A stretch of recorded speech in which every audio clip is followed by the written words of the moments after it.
Hello, j'espère que vous allez bien. Aujourd'hui, une vidéo un petit peu particulière, j'espère qu'elle sera assez courte. C'est une vidéo où je vais vous présenter le tarot des bourgeons et l'oracle des lectures obscures. Vous le savez peut-être, notre jeu, ça y est disponible et il y a la campagne de financement participatif qui est en ligne. Vous pouvez la retrouver dans la description juste ici. Mais vous êtes plusieurs à m'avoir demandé à quoi il ressemble le jeu et pas simplement dans les grandes lignes. Découvrir chacun des arcanes, chacune des cartes. Alors c'est ce qu'on va découvrir dans cette vidéo.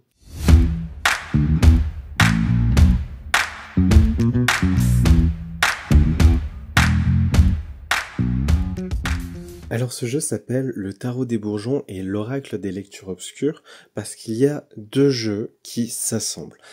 Un tarot de 22 cartes et un oracle. Ces deux jeux ont le même dos, voyez, donc peuvent être utilisés vraiment ensemble. Donc vous pouvez choisir de les séparer comme de les utiliser dans un même paquet.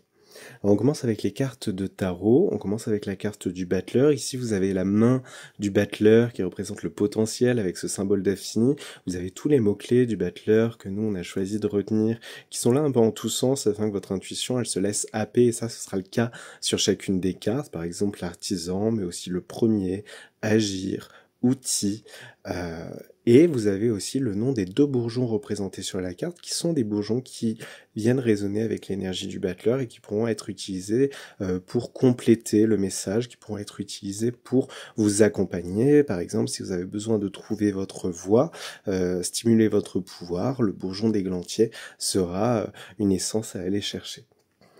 On continue avec la carte de la papesse, on a conservé son livre ouvert et son regard qui semble rasant, qui semble méditer sur ses connaissances. Dans ce livre, on a représenté le bourgeon d'Érel et le bourgeon de figuier. Bien sûr, on a mis des mots-clés de la papesse. Alors des fois, il y a des mots qui sont très abstraits, clairvoyance, secret, mais on a aussi des mots bien plus concrets comme femme ou ménopause ou pudeur. On continue avec la carte de l'impératrice. Ici, on a souligné cette gestation, ce côté croissant, la chose qui est en train de grandir dans son ventre avec cet œuf et le bourgeon de framboisier. Donc, vous verrez des mots comme gestation, maternité, mais aussi communication ici. Allons maintenant voir son compagnon, l'empereur avec le bourgeon de chêne. On a cette structure très rigide, ce carré qui semble emprisonné, qui semble en tout cas bâtir quelque chose de très structuré. C'est pour ça qu'on a des mots comme ténacité, stabilité. Et je vais un petit peu accélérer pour vous présenter toutes les cartes avec le pape et le peuplier, des mots comme la spiritualité. Vous voyez, les mots, ils sont dans tous les sens et ce sera à vous de vous sentir attiré au gré des tirages. La lisibilité de chaque mot est très claire, je ne sais pas si ça rendra pareil sur la caméra, mais avec ce niveau d'impression, on est sur une lisibilité claire. La carte fait cette taille-là. C'est un format jumbo. Pour l'amoureux, on a choisi cette alliance avec l'aubépine autour des passions qu'on doit suivre, en tout cas écouter ses émotions pour suivre ses passions. Avec le chariot, on a cette couronne qui est au sol et qui roule, représentant la couronne du chariot et aussi le véhicule. On la couple avec le séquoia, ce géant au pied d'argile, qui peut être parfois avoir un ego qui est bien placé, mais qui peut le menacer. Donc on a des mots comme ego, caprice, gain, succès, même voiture, vous voyez, des mots très concrets parfois. Avec la carte de la justice, bien sûr, on ne pouvait pas échapper à la balance qu'on a couplée au cèdre du Liban. On va parler d'administratif, de froideur, mais aussi de juge et d'équilibre. Bien sûr, la carte n'est pas à prendre d'un côté positif ou négatif, mais s'adaptera en fonction des tirages. Pour l'ermite, vous voyez cette lumière qui se dégage de cette lanterne, c'est vraiment l'ermite qui va choisir d'illuminer les choses profondes, de s'introspecter, de se replier dans sa solitude pour comprendre ses réflexions. Avec la roue de fortune, on a ici cette roue qui va diriger le navire, qui devra tourner et suivre les hasards, les surprises, peut-être apporter la ruine ou la chance. Avec l'aune glutinée, on a ce côté adaptable qu'il faudra adopter avec la roue de fortune. La force, ici nous avons des bourgeons qui sortent de la gueule d'une bête, et donc nous avons des mots comme dompter, courage, maîtrise, dispute même parfois, et aussi un peu de résistance. Avec la carte du pendu, nous avons des attentes, mais aussi un lien. On a donc cette corde de pendu qui retient le frêne et la vigne, à moins que ce soit le frêne et la vigne qui la retiennent.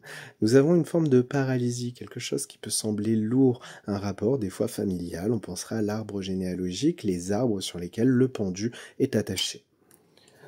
Maintenant, nous avons l'arcane sans nom. Bien sûr, il y a des mots forts dessus, comme la mort, qui est son nom dans le système Rider-Waite-Smith. On verra des mots comme le changement, la libération, la mélancolie, la coupure aussi, d'une certaine manière, et la douleur. Avec la tempérance, nous avons ces jarres, nous ne pouvions pas nous en passer. Ici, ces jarres échangent un macérat de tilleul. Il y a la convalescence, les bénédictions, les échanges, bien sûr, et l'apaisement. La maison Dieu, c'est ce pain qui fracasse une vieille tour, et ce feu semble le menacer.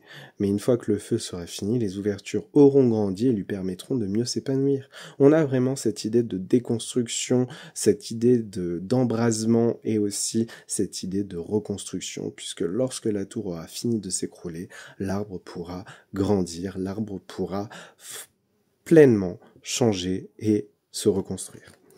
Avec la carte du diable, nous avons le pommier et ici une petite référence au serpent dans le jardin d'Éden. Il y a bien sûr la manipulation, mais aussi les plaisirs, l'envie, le désir, la dépendance parfois, mais aussi la vitalité. Avec la carte de l'étoile, on a ici la feuille d'érable, l'intuition, la positivité, le futur. Vous voyez, c'est un jeu qui est très facile à prendre en main. Sur la carte de la lune, on a cette triple lune et le symbole du châtaignier et du noisetier. Ici, on pourra parler des fantasmes, des rêves, de l'inconscient. Il y a beaucoup de mots sur la carte, c'est peut-être une où vous avez moins la disponibilité d'écrire vos mots à même la carte, mais moi je vous invite, si d'autres mots vous attirent, vous avez encore des espaces pour les écrire. Avec la carte du soleil, on a cette fois-ci le romarin et le sureau, le succès, l'enfance. C'est vrai que ce soleil est très lumineux. Vous le verrez, dans l'oracle, il y aura aussi un soleil qui apporte un autre aspect. Donc ici, on a l'amour, la clarté. C'est des cartes qui sont très faciles à prendre en main. Avec le jugement, j'ai voulu souligner la musicalité. Donc on va avoir certes des adieux, mais aussi les instruments, l'inspiré, la musique. On a des mots qui sont très ordonnés avec le jugement pour signifier cette ascension et le Ginkgo Bilbao. Avec la carte du monde, on a la main du battleur qui a transcendé. Vous voyez la carte du battleur, on avait une main qui n'avait pas véritablement de forme, pas véritablement de posture. Ici, on arrive sur une main de justice. Le monde, c'est le battleur qui s'est accompli. On a donc des mots comme unification, fête, félicitations, gloire, célébration, divin, et bien sûr la branche d'olivier.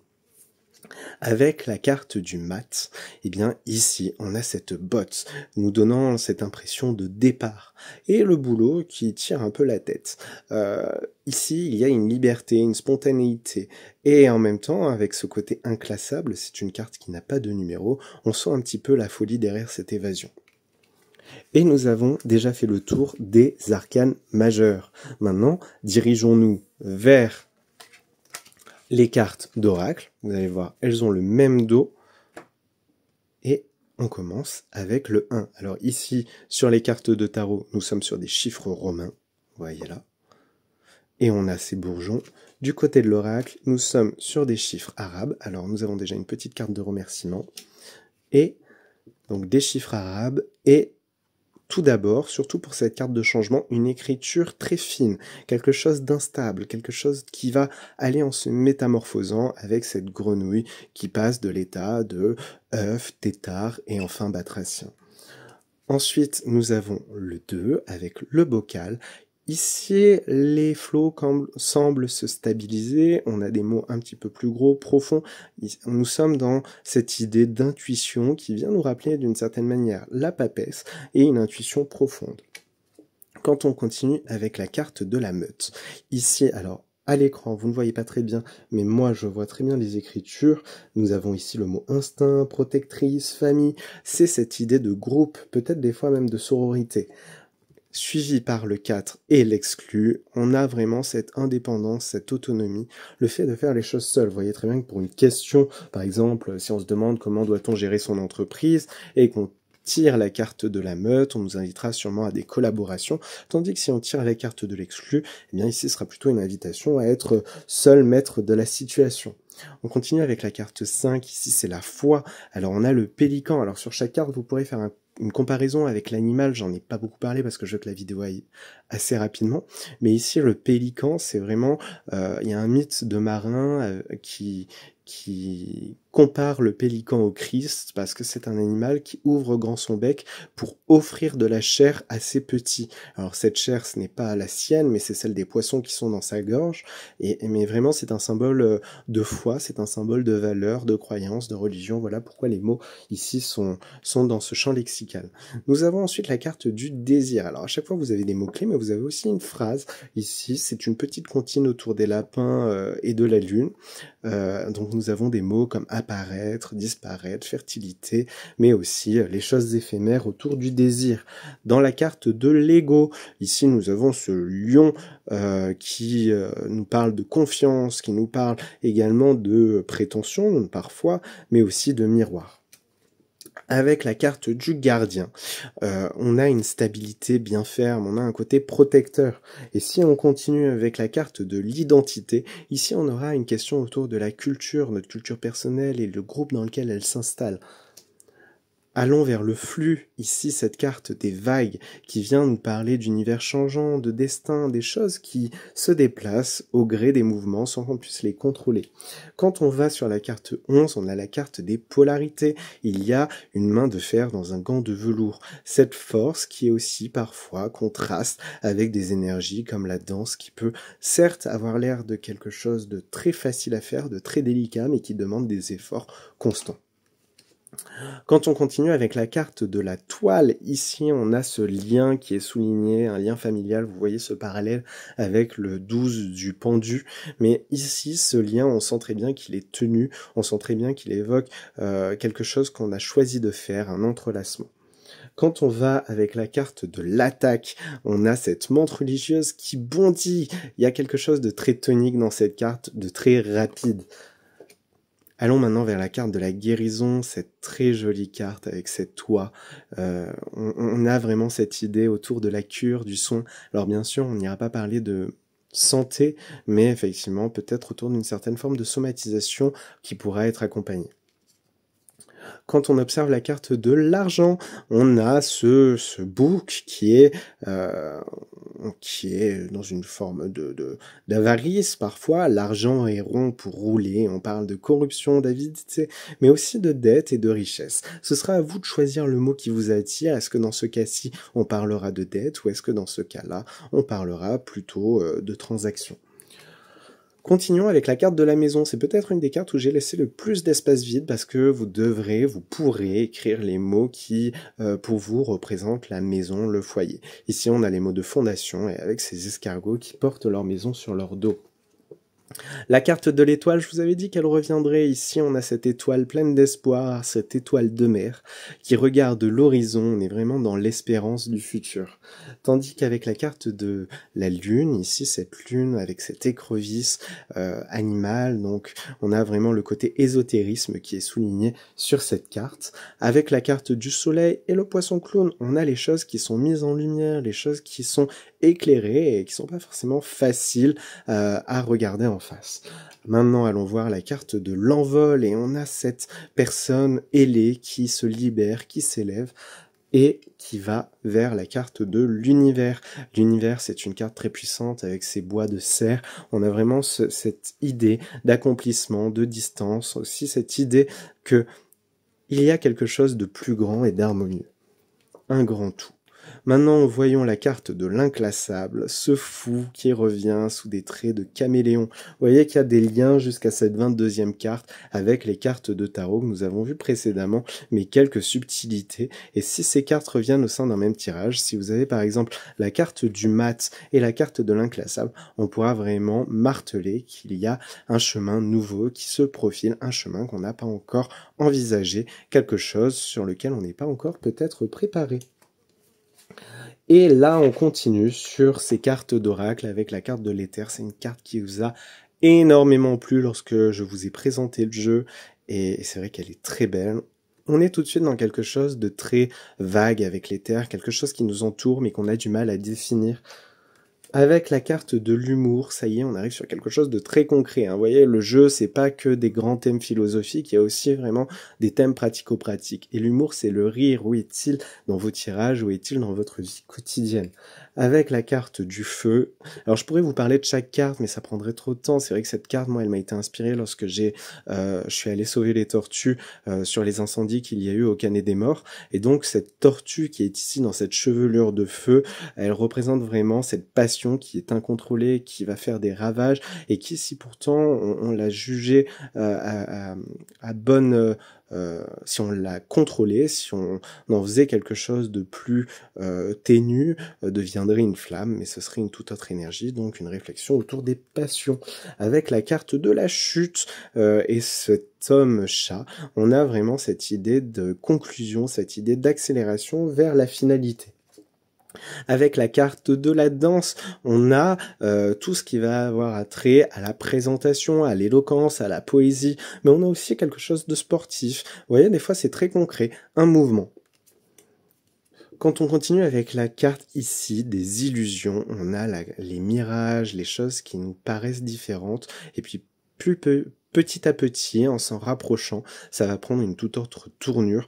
Donc c'est aussi une carte de vigilance qui nous invite à regarder les choses droit dans les yeux. Quand on continue avec la carte de la précision, ici on est sur la justesse, et justement là on est dans de l'exigence, là on est dans de l'exactitude. Ce n'est pas pour forcer forcément ce trait, mais tout du moins pour le regarder tel qu'il est. Sommes-nous dans une quête de rigueur excessive? Avec la carte de des vacances, on a ces cigales ici, on a vraiment cette idée de voyage, de plaisir, de détente, et avec ce plaisir, on a aussi quelque chose qui se cache le visage, qui semble retenir sa respiration jusqu'à être enfin dans cette période de vacances. La carte de la pure, c'est une carte avec un vautour qui nous parle des cycles, mais pas pour qu'ils recommencent, pour qu'ils soient transformés. On va prendre une carcasse et en faire quelque chose de neuf. On va prendre quelque chose de douloureux, quelque chose de pourri, et l'utiliser pour créer quelque chose de beau. Quand on regarde les cartes de la ruse, bien sûr on peut penser au piège, on pense à la malice, mais tout ça, ça peut aussi nous faire parler du charme, des feintes. Bien sûr qu'avec cette carte, on verra quelque chose d'espiègle, mais on pourra aussi y voir quelque chose de sympathique. Quand on observe maintenant la carte de 33, c'est la carte du cocon. On a vraiment cette transformation. Alors je sais que j'ai dit 10 000 fois, on a vraiment, mais il faut croire que c'est mon tic de langage pendant cette vidéo, ne m'en voulez pas trop. Donc ici, tous les mots-clés sont écrits à la verticale pour vraiment souligner cette transformation vers quelque chose de plus élevé. Quand on continue avec la carte de l'exotisme, il ne faut pas la confondre avec la carte des vacances. L'exotisme, c'est les mystères, c'est les choses qui nous sont étrangères et qu'on rencontre. Elles nous sont étrangères parce qu'on n'est pas habitué à les voir dans notre milieu. Donc c'est encore un peu différent que la carte des vacances. La carte du guide, c'est cette personne qui va nous apporter un regard, c'est cette personne qui est de bons conseils, c'est cette personne qui est dans l'écoute et l'amitié. C'est aussi pour ça que j'ai choisi un labrador pour cette carte. La carte de l'expansion avec cette pieuvre, je pense que je pourrais vous en parler pendant 10 minutes, mais je vais accélérer parce que la vidéo est déjà bien longue. C'est une évolution, c'est le fait de grandir, c'est la croissance. On est avec la pieuvre ici à être dans l'extension de son espace ou de sa conscience. Quand on continue avec la carte du manque, bien sûr je vous parle des cartes très rapidement. On pourrait en parler beaucoup plus longuement de chacune, prendre le temps de les interpréter par rapport à des questions. Ici, le manque, on a ce petit axolote qui se fond dans le paysage. Alors ici, on est sur les choses qui disparaissent, mais qui vont laisser un vide. On est sur ces vestiges, cette misère, mais aussi cette envie. La carte ici de l'aliénation, j'ai choisi une perruche parce que c'est un animal qui malheureusement a été introduit et crée énormément de problèmes dans la faune locale, détruisant des écosystèmes. Donc on est sur quelque chose qui se transforme mais qui détruit souvent quand on va tirer la carte de l'aliénation. C'est nous-mêmes qui sommes en train d'adopter un visage qui n'est pas le nôtre. Alors ici, vigilance. La carte ici de la persévérance, on a cette femme qui, bien qu'elle n'ait pas de bras, va continuer à atteindre ses objectifs, qui va certes souffrir, subir, mais en même temps résister et aller vers cette force. Donc on a ce rhinocéros, cet animal plein de puissance qui subit tant de braconnage et qui pourtant continue à être un animal si majestueux. Et cette dernière carte, vous le voyez, elle n'est pas illustrée. Elle n'est pas illustrée parce que vous aurez la possibilité de l'utiliser de deux manières. D'une part, vous pourrez l'utiliser comme la carte bleue du Pélin, c'est-à-dire une carte qui pourra être apportée comme une carte bonus, une carte de bon ton, de chance, de protection. Mais vous pourrez aussi choisir d'y placer vos mots-clés, voire même de dessiner à même cette carte pour créer votre 40e carte à vous dans ce jeu et finalement vous approprier ce jeu. Alors vous voyez, le jeu, il est constitué de 62 cartes, 22 cartes de tarot et 40 cartes d'oracle. Mais moi je les mélange, je les utilise ensemble. Et ce qui va être très intéressant, c'est de voir quand est-ce que ces bourgeons vont apparaître, avec quel animal ils vont se mélanger. Et ça vous donne des tirages qui sont très très très complets. Donc nous avons ici par exemple la carte du cocon, du guide. Et si nous prenons un bourgeon pour vous montrer comme ce jeu s'harmonise. Voilà. Et voilà, on a découvert les 62 cartes de ce jeu. J'espère qu'il vous plaira, j'espère qu'il attire votre curiosité. Pour rappel, la campagne de financement est disponible dans la description juste en dessous. On a aussi fait une autre vidéo où on vous parle de la conception de ce jeu, comment il a été pensé. N'hésitez pas à aller la voir si ce n'est pas déjà fait.